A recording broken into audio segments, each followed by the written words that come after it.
especial? Levanta a mão. Quando eu vou fazer para Deus, eu faço o melhor para Deus. Quando eu fizer um cartão com qualidade, está ungido, está apresentado a Deus. Esse cartão, irmãos, é pelo Espírito Santo de Deus. A mentalidade do Espírito Santo leva o irmão Júnior e o pastor Geraldo criar um blog, colocar os cultos, testemunho, palavra, revelação, milagre.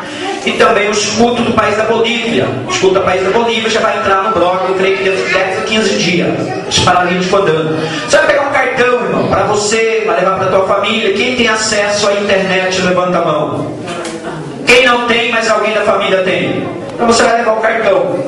Vai falar para aquelas pessoas assim: até aquela pessoa não vem na igreja, acompanha os milagres que Deus tem operado na igreja pentecostal Deus e Amor, através da oração do pastor Geraldo. E lá tem milagre extraordinário.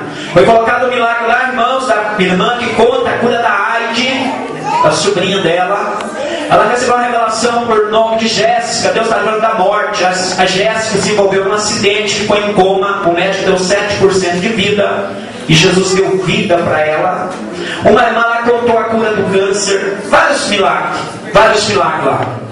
Então todo mundo vai pegar o cartão e vai levar. É gratuitamente para você ter, né, irmãos, em sua mão. E você vai entrar no blog da Igreja Pentecostal Deus e Amor. Pega aí, irmão. Você está na tua casa, vai assistir um culto, uma revelação, uma palavra, louvores, conta a bênção. E Deus está dando a bênção e vitória. Pega para você, pega também para a sua família, que é gratuitamente. Irmão, nós vamos passar na igreja já o momento dos votos.